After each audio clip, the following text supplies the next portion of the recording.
হামাসের যুদ্ধবিরতি প্রস্তাবে অনিশ্চয়তা, সব জিম্মি ফেরত চাইছে ইসরায়েল। ইরান আরও শক্তিশালী ক্ষেপণাস্ত্র বানিয়েছে, নতুন হামলার শঙ্কায় কাঁপছে ইসরায়েল। গাজা দখলের পথে 60,000 ইসরায়েলি সেনা, শুরু হচ্ছে দ্বিতীয় ধাপের ভয়াবহ অভিযান। নেতানিয়াহু একজন ভালো মানুষ, আমরা উভয়ই যুদ্ধবীর, বললেন ট্রাম্প। গাজা ইসরায়েলের বড় দাবি, নিহত শীর্ষ হামাস কমান্ডার। দক্ষিণ কোরিয়াকে যুক্তরাষ্ট্রের পোষা কুকুর বললেন কিম জং উনের বোন। নাইজেরিয়ার মসজিদে ফজরের নামাজের সময় রক্তক্ষয়ী হামলা, নিহত 27 মুসল্লি। এবং রাশিয়া ফেরত পাঠালো 1000 সেনার মরদেহ, ইউক্রেনও দিল নিহত সৈন্যদের দেহ।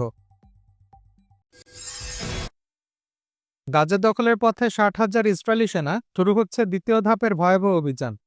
গাজা আবারও ভয়াবহ সামরিক অভিযান শুরু করতে যাচ্ছে ইসরায়েল। মঙ্গলবার 19 আগস্ট রাতে প্রতিরক্ষামন্ত্রী ইসরায়েল কার্য সেনাবাহিনীর উপস্থাপিত নতুন পরিকল্পনায় অনুমোদন দিয়েছেন। প্রতিরক্ষা সূত্রে জানা গেছে, আইডিএফ বা ইসরায়েলি সেনাবাহিনী প্রধান লেফটেন্যান্ট জেনারেল ইয়াল জামির এবং অন্যান্য শীর্ষ কর্মকর্তারা গিডিয়ন্স চেরিয়টস বি নামে অভিযানের পরিকল্পনা মন্ত্রীর সামনে তুলে ধরেন। কার্য তাতে পূর্ণ সমর্থন দেন। এর আগে একই নামে চালানো অভিযান হামাসকে চাপ দিতে আইডিএফ উপত্যকার 75% অঞ্চল দখল করেছিল।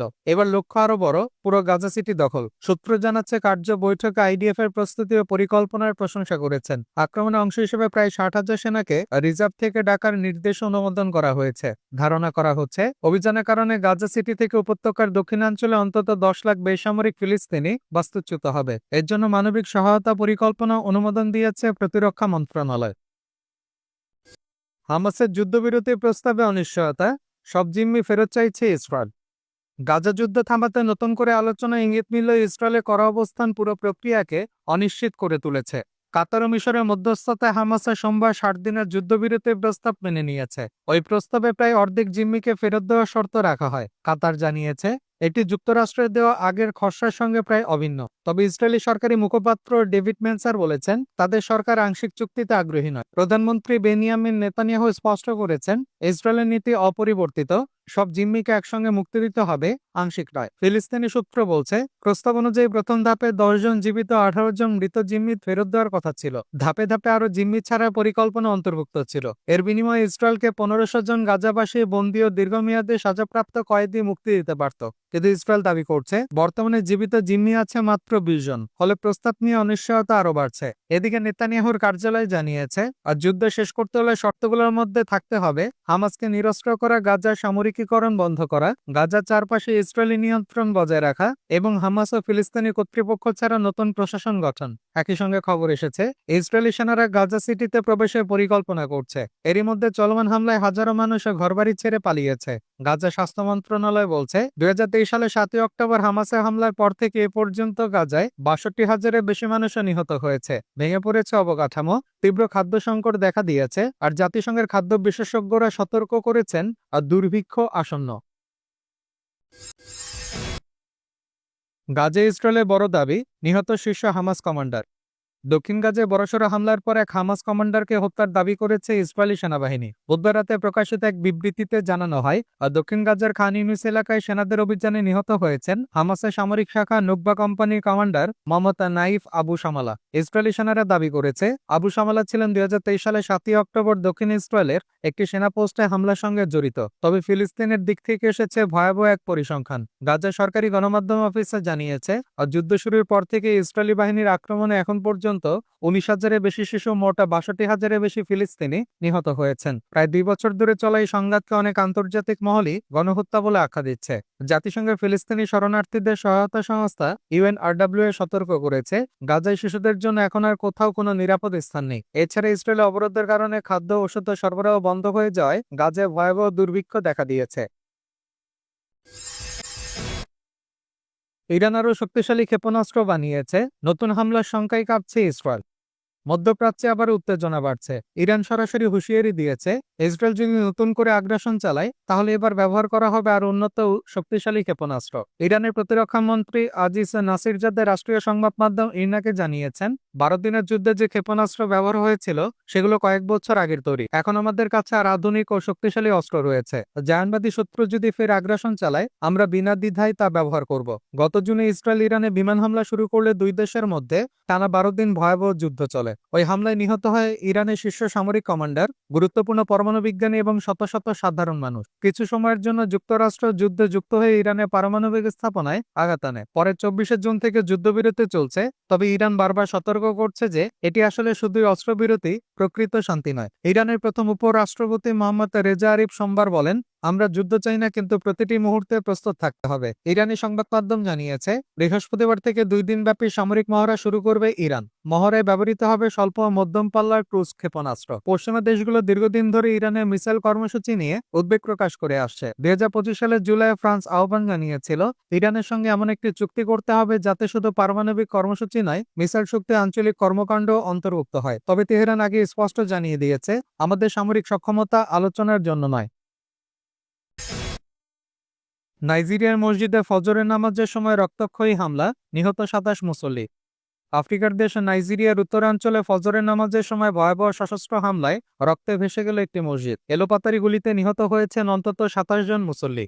আহত হয়েছেন আরো অনেকে। মঙ্গলবার ভোরে কাটসিনা রাজ্যের প্রত্যন্ত মালুমফাসি এলাকায় উঙ্গান মান্তাও গ্রামে এই হামলার ঘটনা ঘটে। নামাজের জন্য জড়ো হওয়া মুসল্লিদের উপর হঠাৎই গুলি চালাতে শুরু করে একদল বন্দুকধারী। মুহূর্তেই শান্ত প্রার্থনার পরিবেশে রূপ নেয় মৃত্যুকূপে।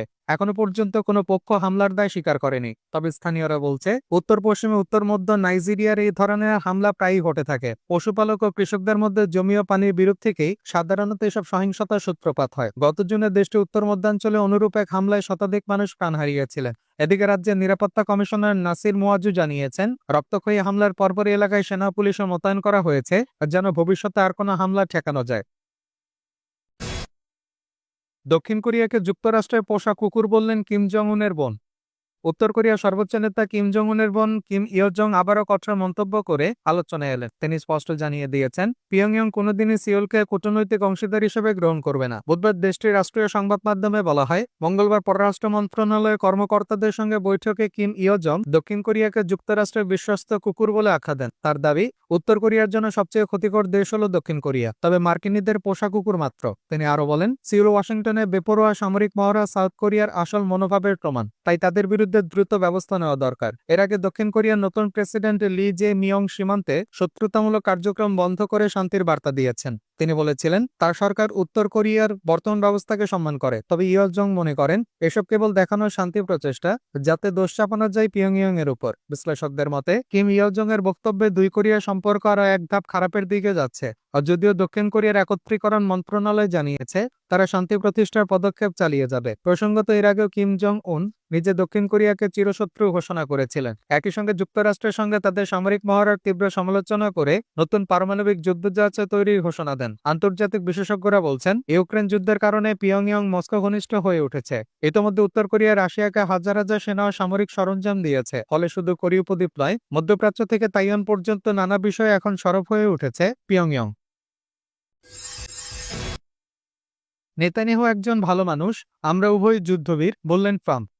মার্কিন প্রেসিডেন্ট ডোনাল্ড ট্রাম্প আবারও আলোচনায়। তিনি এবার ইসরায়েলের প্রধানমন্ত্রী বেনিয়ামিন নেতানিয়াহুকে যুদ্ধবীর আখ্যা দিয়ে নিজেকে একই উপাধির যোগ্য বলে দাবি করেছেন। মঙ্গলবার এক রেডিও সাক্ষাৎকারে ট্রাম্প বলেন, নেতানিয়াহু একজন ভালো মানুষ, তিনি লড়াই চালিয়ে যাচ্ছেন, তিনি যুদ্ধবীর, আমিও বোধহয় তাই। আমি তো মার্কিন বোমারু বিমান পাঠিয়েছিলাম ইরানের পারমাণবিক স্থাপনাগুলো ধ্বংস করতে। ট্রাম্প দাবি করেন, মার্কিন হামলায় ইরানের পরমাণু কর্মসূচি সম্পূর্ণ ধ্বংস হয়ে গেছে। এমনকি তিনি এই হামলার প্রভাবকে হিরোশিমা নাগাসাকির পারমাণবিক বোমা হামলার সঙ্গেও তুলনা করেন। তবে গত জুনে ফাঁস হওয়া এক মার্কিন প্রতিবেদনে বলা হয়, ইরানে গুরুত্বপূর্ণ ভূগর্ভস্থ স্থাপনাগুলো আসলে ধ্বংস হয়নি, আর সমৃদ্ধ ইউরেনিয়ামের বড় অংশই আগেই সরিয়ে ফেলা হয়েছিল।